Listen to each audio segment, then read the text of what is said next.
Light. What is it? Science.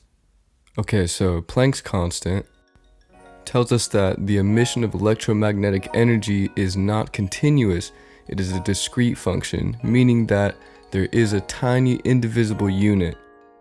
A little piece of light he called a photon. And the Planck-Einstein relation tells us that the energy of a photon is equal to Planck's constant times the oscillation frequency of the light. Alright, so light's a particle. That was pretty easy.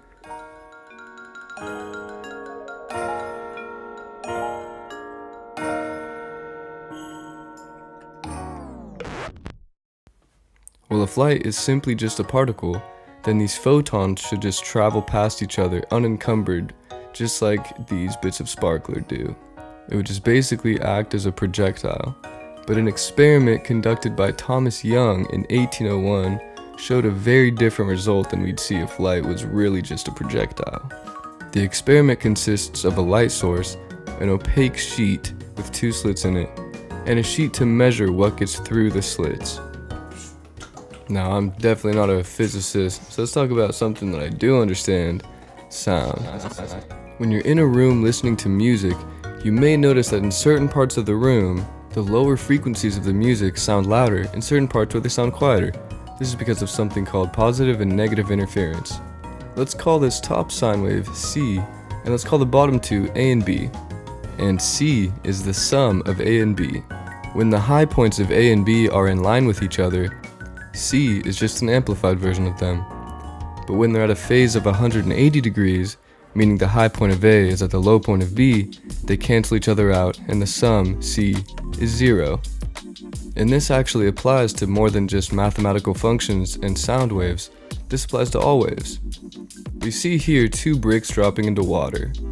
The ripples they form are pretty close to sine waves, so even though there's a lot of background noisy waves, we still see a point of positive interference, A, and a point of negative interference, B. From close up, we can see the complex interaction of these waves called an interference pattern. We can see here after these waves have interfered with each other, there are points of positive interference and points of negative interference. If a water or sound wave were to pass through 2 slits, it would create an interference pattern behind those 2 slits. And this is exactly what was observed in Thomas Young's famous experiment. These little bands of red represent zones of positive interference, and the gaps in between them represent zones of negative interference. Now here's what's crazy about this experiment. It works with electrons too. And even with single electrons at a time, these tiny particles, electrons, are acting as waves, almost as if they know there's supposed to be an interference pattern.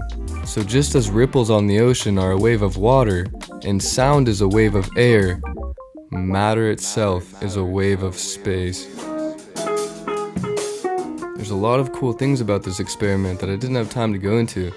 So if you want to get your mind seriously blown, check out some of these sources.